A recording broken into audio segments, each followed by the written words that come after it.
Welcome to the Smoke and Rope Podcast. Today is episode 33. I'm your host, as always, Ryan Basore, and we're excited to have on the show, fresh from his big Court of Appeals win, Michael Thue. Michael, thank you for joining us up in Houghton, Michigan, up in Northern Specialty Health. Yeah, thank you guys for having me. Yeah, I'm out of my normal office today and had the privilege of letting Penny set me up a spot here in their facility. There's not a whole lot of spots for cell signal and connections here in the northern tip of the UP. No, that's awesome. Excited, and we're big supporters of Northern Specialty Health. What Penny's been doing up there too. So I love the cannabis community. But I'm gonna welcome Tom Beller at Real Leaf Solution over in Kalkaska, way farther south than Houghton. How's it going, Tom? Going great. Beautiful day. Nice. And Kevin in Lansing with me at Truu Cannabis. Kevin, what's happening Thursday? Oh, same old. Just chugging along, trying to get our feet underneath us, and yeah, it's a good day, man. Awesome. Well, Michael, a little bit more. Michael Thue has been a mainstay since I got into cannabis in Michigan. Michael did at the same time officially, I guess both of us, but well before that. Always been a huge advocate. I've had the pleasure of listening to Michael speak in Lansing, all over the place. Wealth of knowledge. He's also a certified medical assistant. He's the founder, CEO of Great Lakes Hemp Supplements and the Center for Compassion. Done a lot of great work getting patients certified and access to their medicine over the last decade. When a lot of people wouldn't, and so we're real thankful for Michael. Of course, he had this great Court of Appeals win when he didn't have to keep pushing it, but he did. And of course, with Comorn Law, who's done so much great stuff in Michigan. So Michael's got a resume that goes down past my page. So he's spoken all over the country. So from there, Michael, let's hear a little bit more about your journey. I know you've had issues like some of us with the criminal justice system, and tell us why you're so passionate and devoted your life to cannabis and CBD and hemp. And then after that, I'd love to hear about the Court of Appeals. So thanks, Michael. No, thank you again, Ryan, for having me. You know, so my background, I wasn't raised in, my parents weren't hippies. I didn't know much about cannabis. My first experience was with friends of mine, 15 years old, pop can bowl, in the woods, out behind the houses. But my dad was I was raised in the church. My dad is an ordained minister. I used to travel as a youth evangelist when I was younger. I grew up going to church camps after high school. I did youth evangelism, went on to Christian college actually as well. But in high school, I ended up getting kicked out of high school for having cannabis in my car. Went on to college, did jail time for my very first use of marijuana charge. It was 45 days in jail for 3/8 of marijuana. I got out, signed up with that youth evangelist program and got out of town. Something I'd always wanted to do anyways. I've worked with kids in the church since I was really young, was a paid child care worker. So I've always had a passion for helping kids, and that's later on what led me into the CBD side of the industry.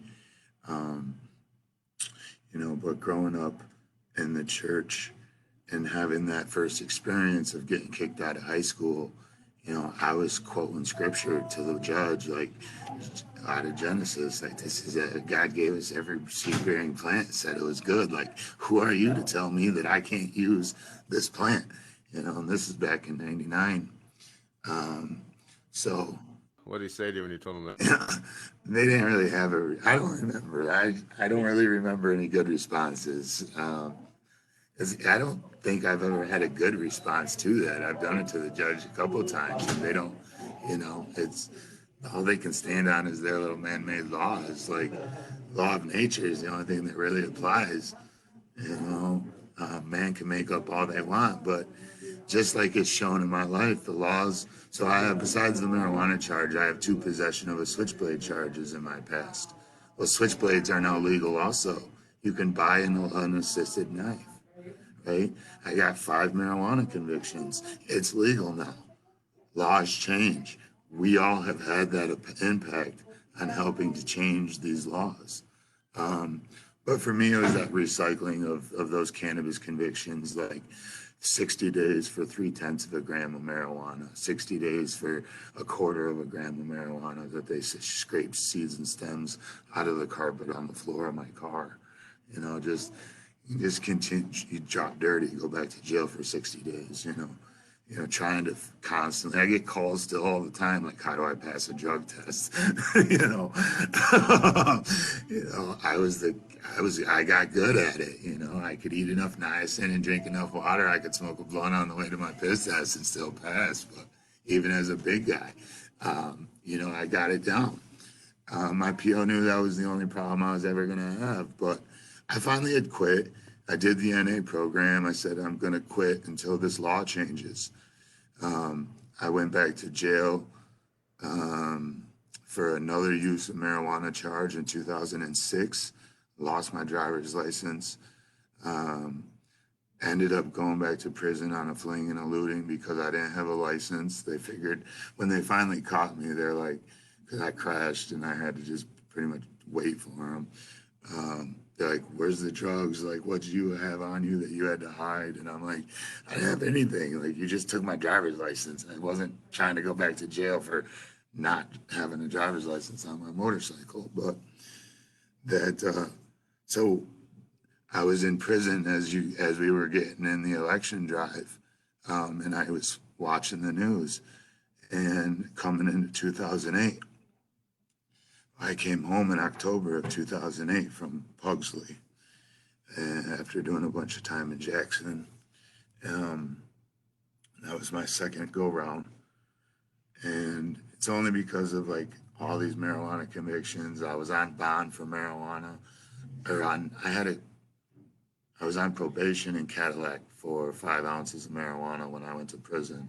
So they upped my security level, put me in a level 2. Which was better jailing, but you're in there with lifers and a lot more things happen than what would necessarily happen in a level 1. So when I finally came home in 2008, like all this stuff was going on in the news about the legalization campaign. And I still have friends to this day that are like, I remember you telling me in jail or in the joint that you were going to do this when you came home. And I've done it. I said I was going to open the first Compassion Club, that I was going to get involved. When people didn't like that I was on parole when I first started this, but I went to my PO and I said, hey, I'm not going to be here to report next Wednesday. I'm going to be in Detroit getting my medical marijuana card.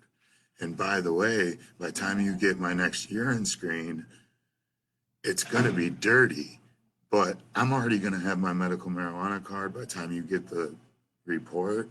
I'm like, so you take it to your boss and you figure out what you want to do about it. And I challenged the system right off the bat. Like, on parole, I had to fight all the way up against Michael Cox, the Attorney General of the state of Michigan, to be able to use. I caught another use of marijuana charge with a card while on parole. And I fought that out for a year and a half. And I was trying to get something established back then that would really set some change for the system. You don't get that right no more. Like, since we, the people, have passed this law, you don't have the right to say that marijuana is not my medicine anymore. And back then, they're trying to force you back to Vicodin. And even recently, with the recent Court of Appeals case that I had to come up, so I wasn't able to get the change I wanted to with that first marijuana conviction while on parole. I fought him for a year and a half. I ran out of money, couldn't afford an attorney anymore.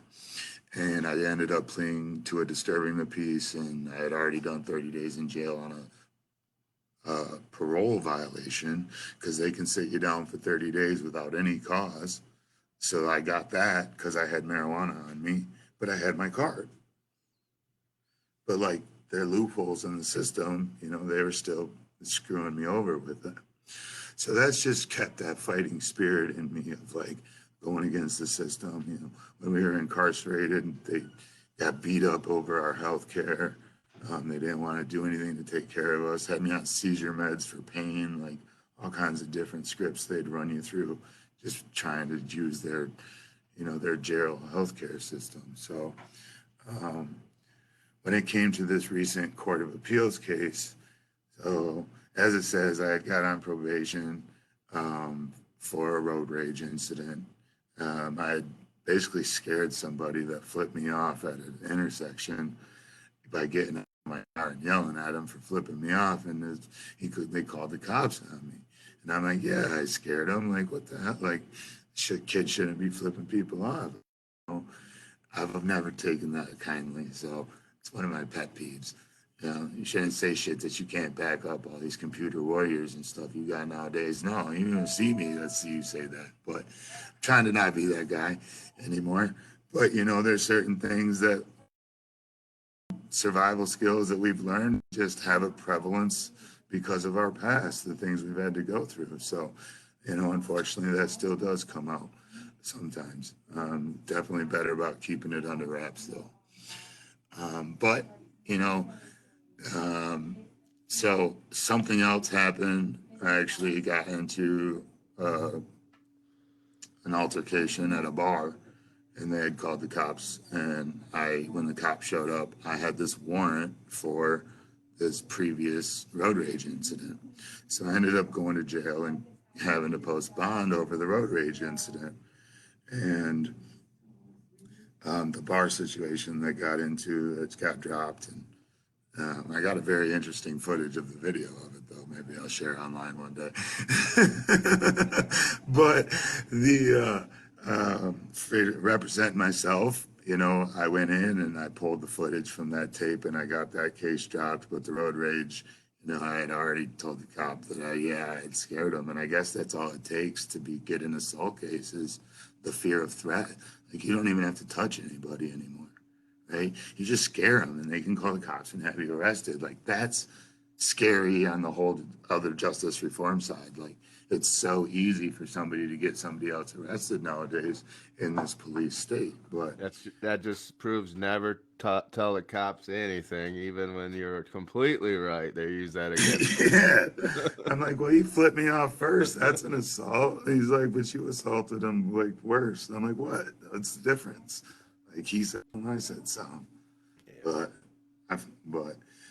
So right from the get with this case, I told the magistrate starts reading down paperwork, right? And I'm representing myself. It's only bond hearing.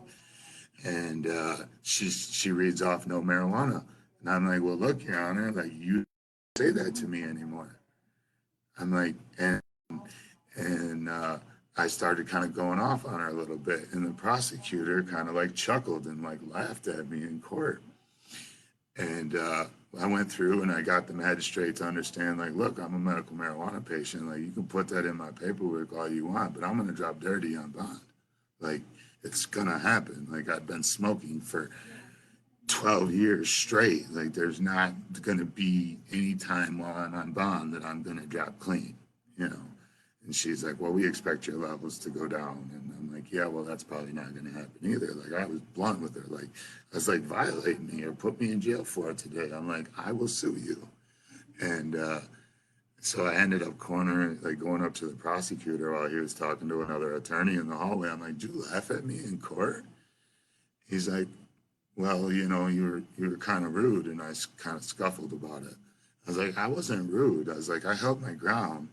I got the magistrate to understand my point, and she understands that I'm going to drop dirty. So basically, I got away with what I wanted.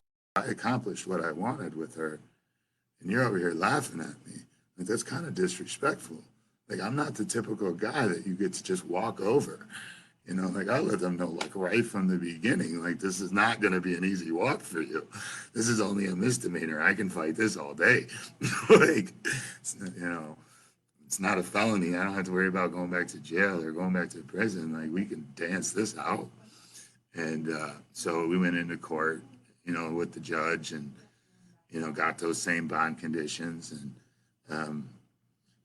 made him understand that, and he wanted to see the urine drops go down, and I gonna, stop, and went in for the pre-sentence investigation, and the PSI had said that they recommended I do 30 days in jail or quit smoking cannabis for a year and do probation. And I started going off on a probation officer, like, look, you guys don't have the right to do this anymore. Like, here's all my paperwork, here's my card, here's a letter from the doctor. Why are we having this conversation? And the sentencing, and obviously I know what the PSI says. The judge almost always the PSI. So I started attacking the judge right off the bat about medical marijuana. And he's like, why are we talking about medical marijuana? Like on an assault case. I said, because your PSI says quit smoking medical marijuana and do a year of probation. I'm like, you don't have the right to tell me that anymore. You lost that right in 2008 when the voters of Michigan passed the Medical Marijuana Act. You don't get to do that to me anymore. And the judge is like gonna lock me up for that day and on sentencing. And so I told him, I said, I will try. You know, and I was about to turn myself in too and just do the 30 days because me and him were going back and forth in the courtroom. And again, I'm representing myself. Like, I didn't get Comorn until once I was on probation, I got my doctor to look up the uses of Marinol. So Marinol is an FDA-approved drug. It's been approved for cancer wasting syndrome for well over 20 years. It's synthetic THC for those that don't know watching, right? So Marinol is an FDA-approved drug that can be prescribed and picked up from the pharmacy. And it's synthetic THC molecule and sesame oil. That's it. So there's been research that shows that it works for spinal stenosis. And I have spinal stenosis documented in my medical records, you know, so my doctor in all ethical practice was able to prescribe me Marinol. So I go in and I have a hearing to amend, and this is when I got Comorn also. So I have a hearing to amend the terms of my probation to allow me to use medical marijuana. Because I knew I was never going to get it in court before sentencing. I have no other people that we've worked this through, and it's in Travers, it wasn't going to happen. How did Comorn become your guy? Obviously, I love Michael. Like, how did that happen? So I've worked with, you know, and been friends. I've got a number of attorneys that we're friends with through the cannabis industry, you know, and I love them all. Every one of them, I think, has their place in what they're doing. But for me, Comorn, one, he's got the MMMA. I've been a member of the Michigan Medical Marijuana Association from day one. Like, I was one of the top 3 compassion clubs listed on that website back in the very beginning in 2009 when we opened in Traverse City. So I've been doing medical marijuana certification since June of 2009, following up with patient treatment plans in the actual care and dosing of the patient, right? So we've been actively involved in overseeing and conducting certifications since then, since June of 2009. So I've been worked with him through that since they've taken over the Michigan Medical Marijuana Association, you know, done a couple of events with their guys around the state, spoke for them as Michael has taken on the Michigan Hemp Association as well. So like a new hemp chapter of it that they're trying to be more involved in with another one of their attorneys, Mr. Fisher, I believe it is.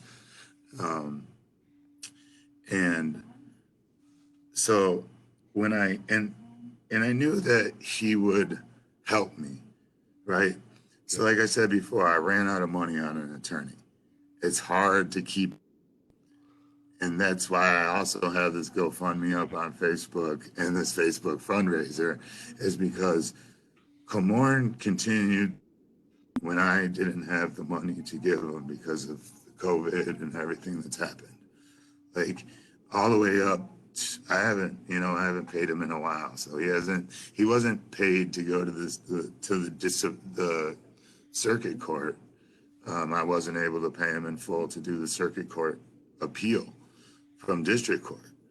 And then when they denied it based on a simple policy from a judge that's no longer even sitting on the bench, I was like, we got to take this to the Court of Appeals. But he also worked with me because at the very first bond hearing, they denied my medical marijuana use at the very first probation hearing that we did to amend the terms of they denied that medical marijuana use, the terms of my probation to use medical marijuana.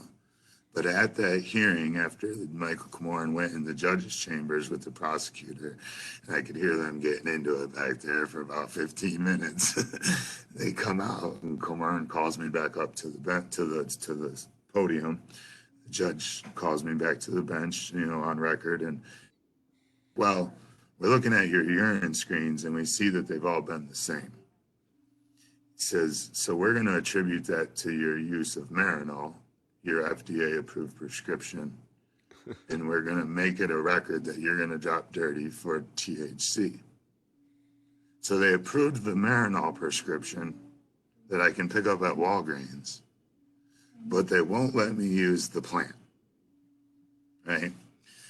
That they don't have the right anymore to even tell me that we don't get to use. So, that's why I was able to really stick it out. Because that at that point, I was good.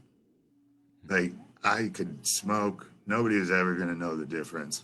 I didn't know that. So you actually were okay to smoke, didn't know the difference, but then you guys decided to still, like, hey, we need to fix this for the rest of the state and push forward then. Yeah, because friends of mine that I know around town that they know I'm going through this situation, and they're like, man, I'm on bond or I'm on probation. Like, what am I going to do? Because I was making it kind of public. And I had a company that was interested in purchasing my company at the time, and they're like telling me not to talk about it, and and telling just kind of be quiet about it, and I'm like, no, like I gotta tell people, like there's ways around this stuff. Like they don't have the right to tell us that you don't get to use anymore. And just because I was able to get a Marinol script, so I was good, the next guy ain't gonna be able to do that.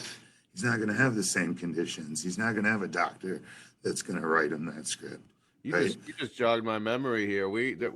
There's a guy we're supporting now. We're announcing it with our Michigan Cannabis Prisoner Coalition that we're doing, and he did his time, wasn't for marijuana, got out, got his medical marijuana card used. They put him back in jail for 7 years. He's in there with 5 years left. I mean, this has got to like play on that. Then you just made me think of this. So I'm happy that you're on. But yeah, they're doing that. That's like one of the biggest scams in the criminal justice system is the marijuana as far as probation violations and what they make us do and jump through. So man, you might have just got a lot of people even out of jail.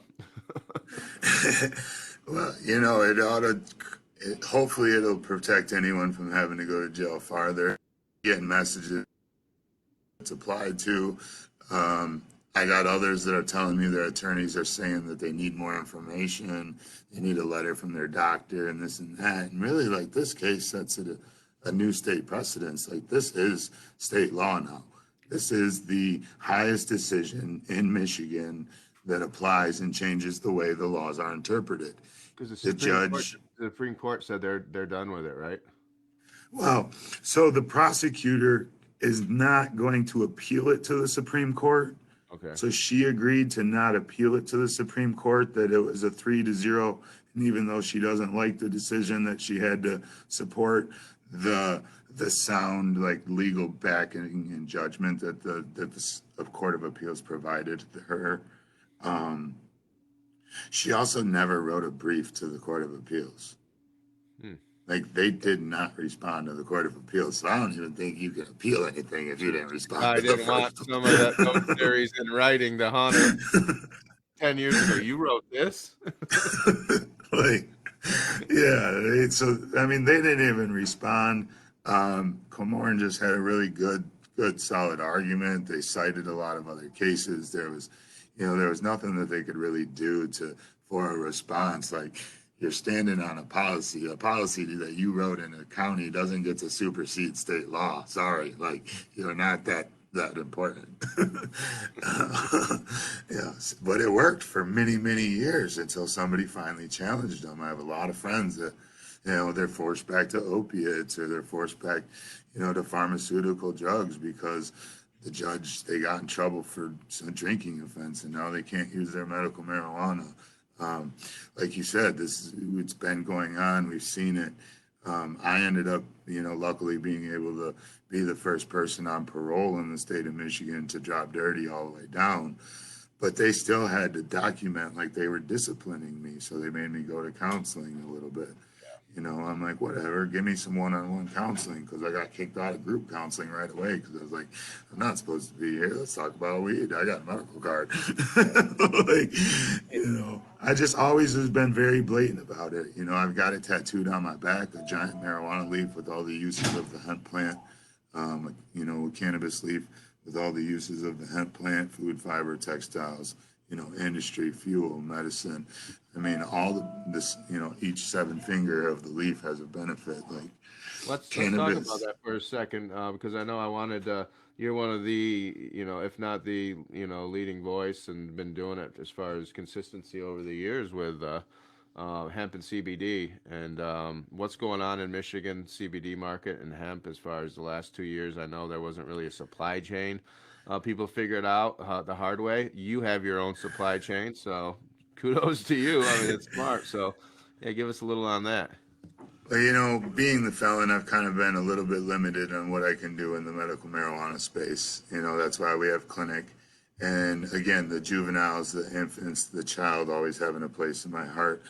I had a 4-year-old with brain cancer, and we're trying to feed him Simpson oil. Like, hold up, this doesn't work.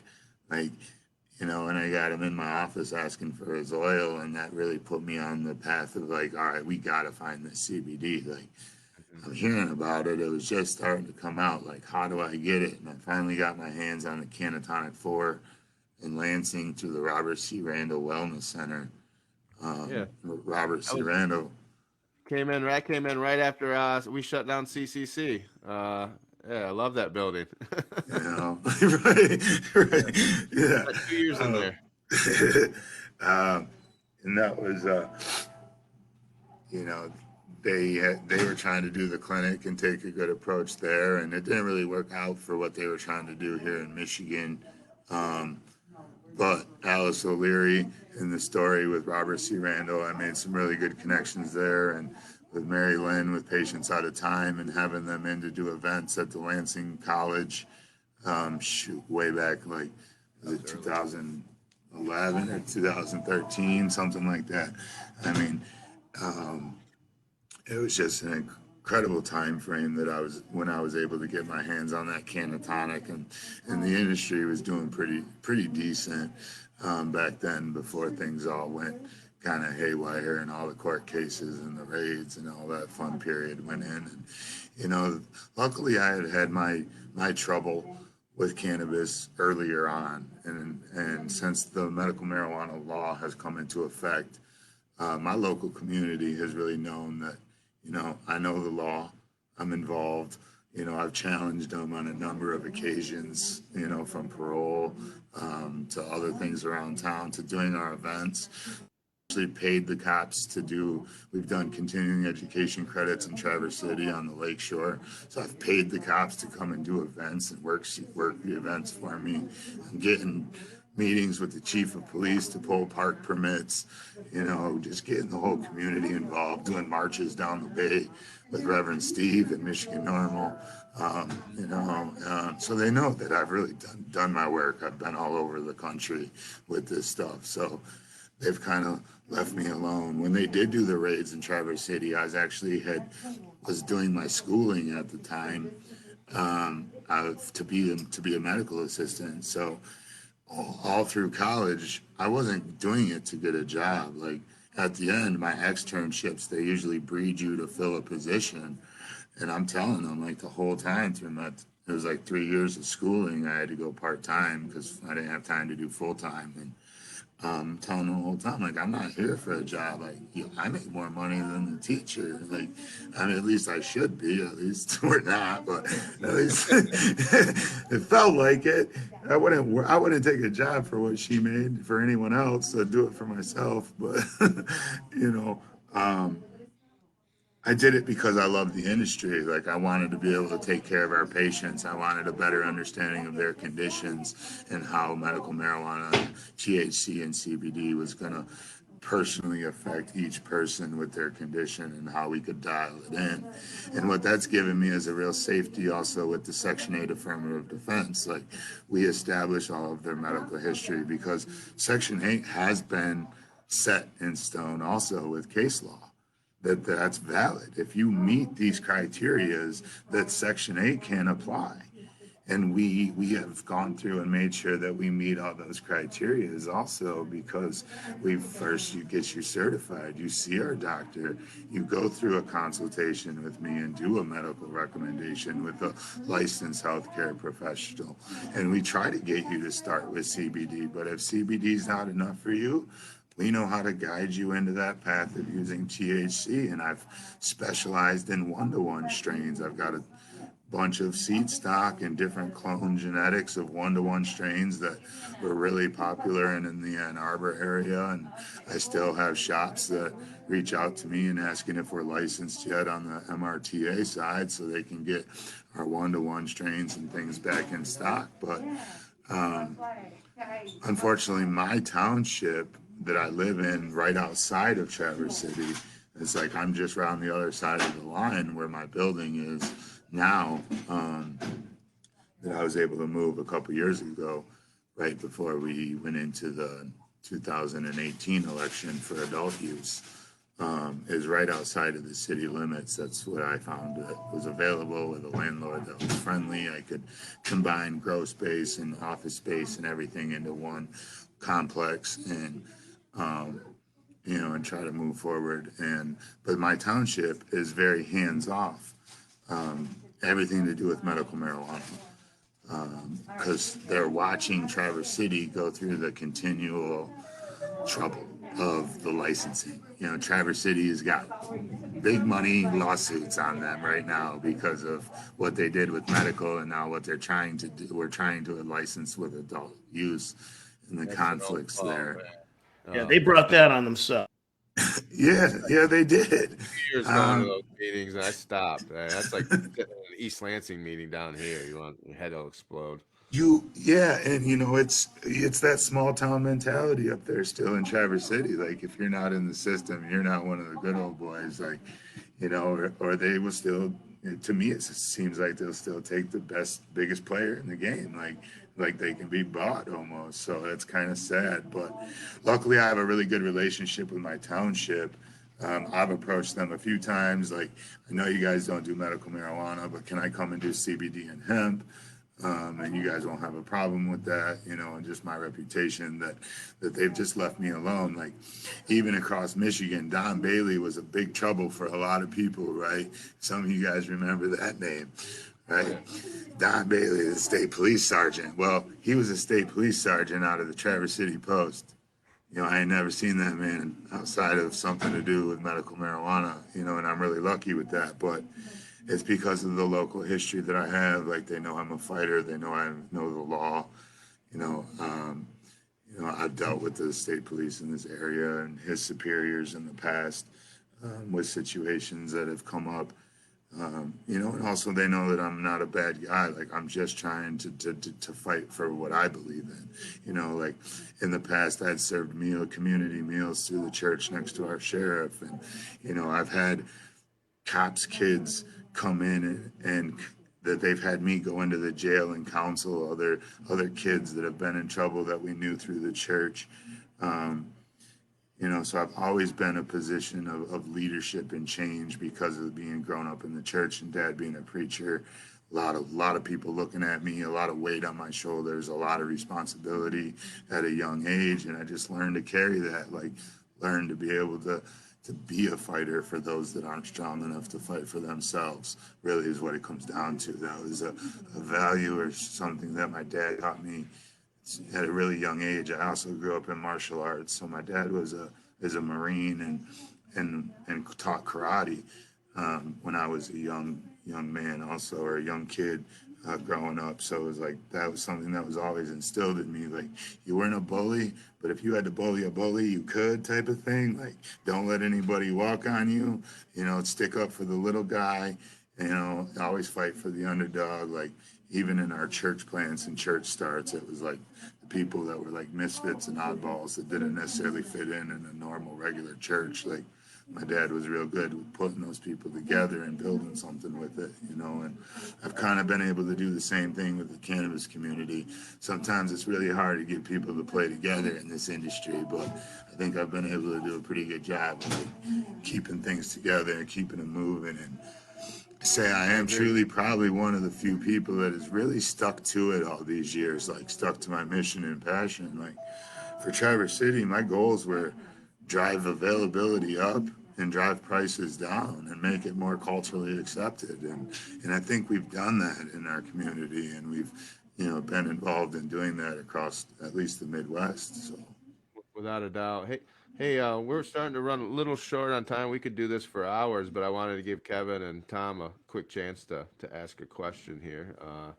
I've learned a lot today, so go ahead, Kevin. Yeah. Hey, Michael, this is Kevin over at Truu Cannabis. I just wanted to say how much we appreciate you, fighting this case to allow marijuana to be used while you're on probation if you're a medical patient. I think it's something that's well overdue.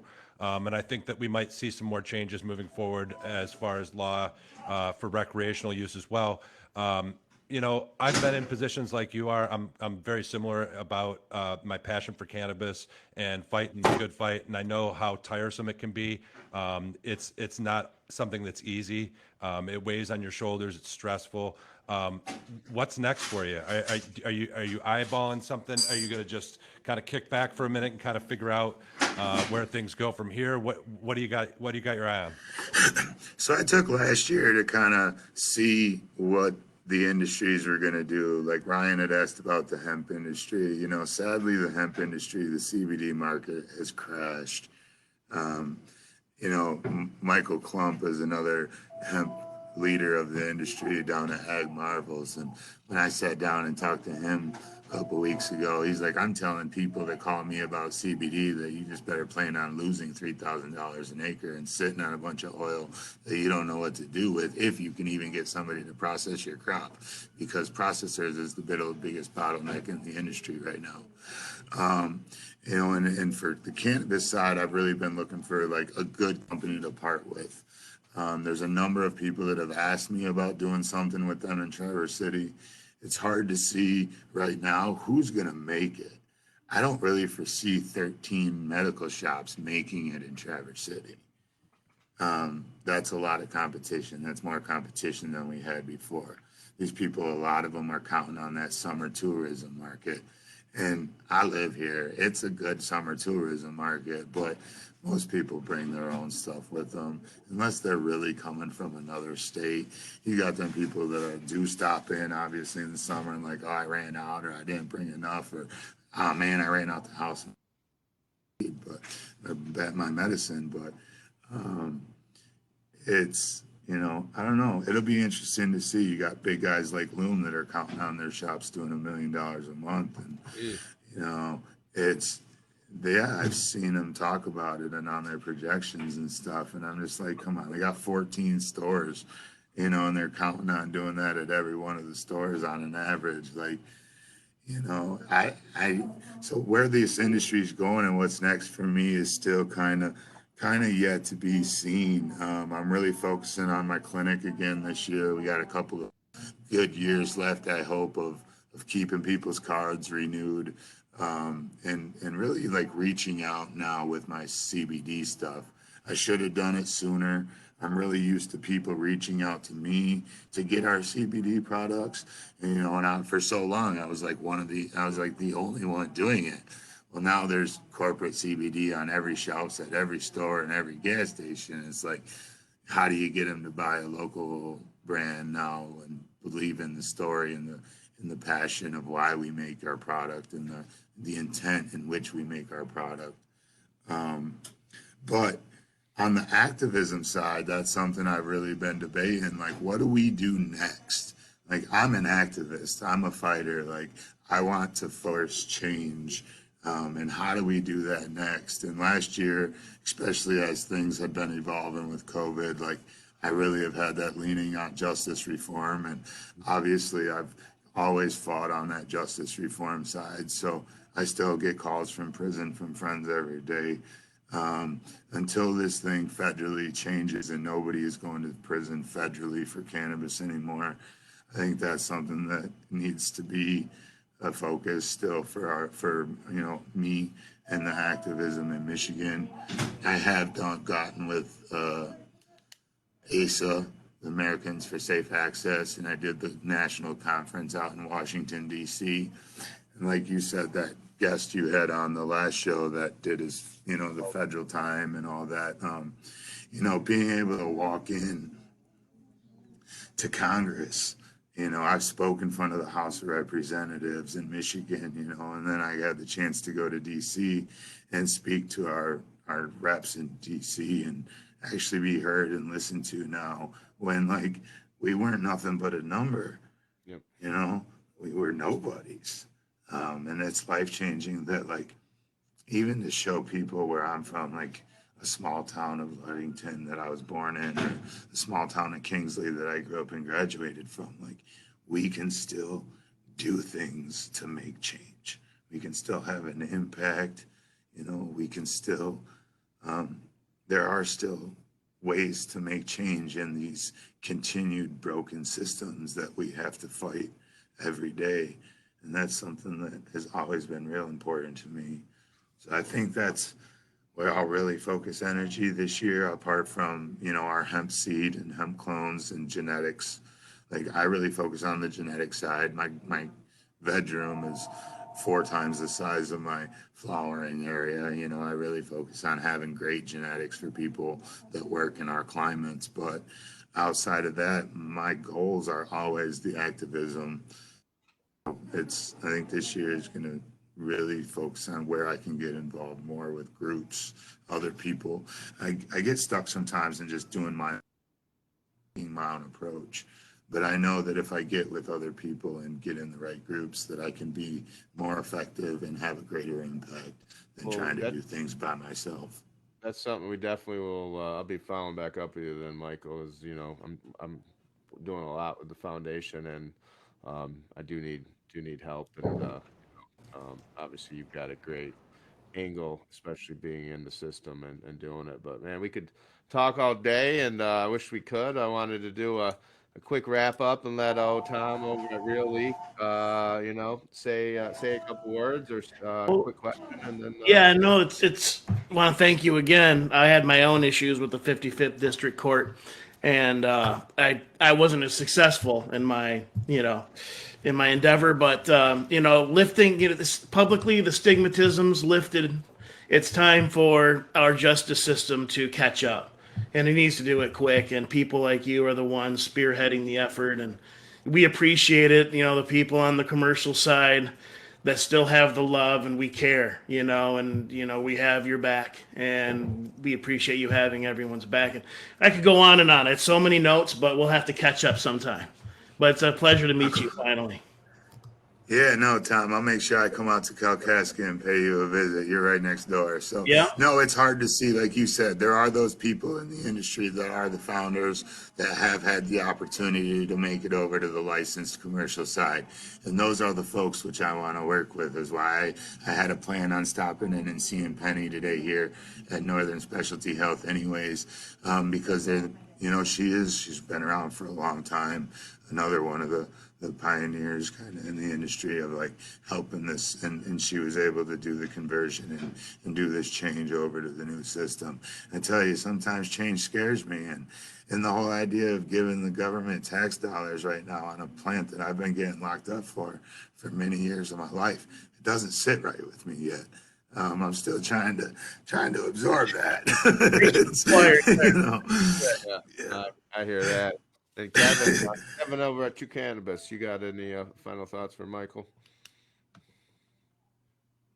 Michael, there's a saying that I've kind of lived my growing life on, and that saying is we stand on the shoulders of those that came before us. And I have a feeling that there's a lot of people that are going to be standing on your shoulders for a lot of years to come, for all the work that you've put in on this case. It's a great thing that you did. It's so selfless for you to have done it, because obviously it didn't affect you. And I love that about people when they do things for the right, not for any other alter motivation. And obviously you're passionate about people and about this plant, and I commend you. I appreciate everything you're doing, buddy. Thank you guys. Again, I really appreciate you guys having me on and helping me to get the word out there like this case does. It has national implications. I never expected this kind of publicity. It's extremely humbling because I'm one of them guys that I do things for the right reason and I don't really need the recognition for it. We do it because we're supposed to. It's like one of them old Bible verses, like you don't pray from a grandstand, you pray in the closet by yourself to get things done. And, that's kind of how I've been in my life. Like we do it because it's the right way. But this publicity that has come from it, the knowledge and the awareness, that's what needs to get out there, is that people have this right. We can't keep letting the systems like beat us up and take advantage of the law. Like we've passed this law, we passed it again under adult use. We've shown time and time again that the people who approve of this law, they approve of this plant, they approve this having the option as a natural medicine and not being forced down dangerous pharmaceuticals with horrible side effects that can cause, that are, the endless road there. But that we continue to have this choice and that it is our choice and that it needs to be, recognized, across the state of Michigan and in every courthouse now as its law. They use their laws against us for so long, and now we have to use our laws that are on the books, to get back where we can and get the change accomplished, where we can. Michael, once again, you made me think a lot about a few things jogging down memory lane today, like 2009 when you were on the MMA. I was in my house, caregiving in the basement, hadn't quit my career yet, and was just watching the MMA chat board, watching Jamie Lowell argue with, like Blueberry or whoever, just all that stuff. And, here we are, 11 years, almost 12 years later, we're doing a podcast talking about, that mission that you set out 10, 11 years ago on probation, getting that accomplished.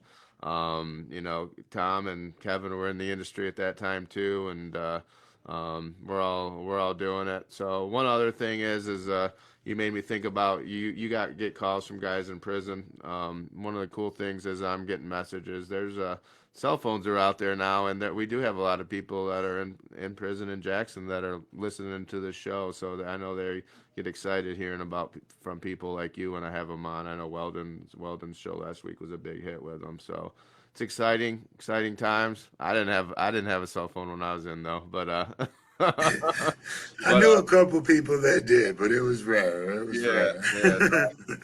Sent to the next level. But besides that, I think just so you know, what I see the industry is people like you are rare, and your value now is so much more than a year ago. As these big companies are finding out that you actually have to know about cannabis, the culture, the medicine, what it's like, what people like. It's not a widget, and you sitting back kind of for a year figuring this out. Trust me, your value is going up, and people are starting to realize that in the industry. So I'm looking forward to the year. Thank you for all you've done, and thanks everyone for another great show. And see you next week.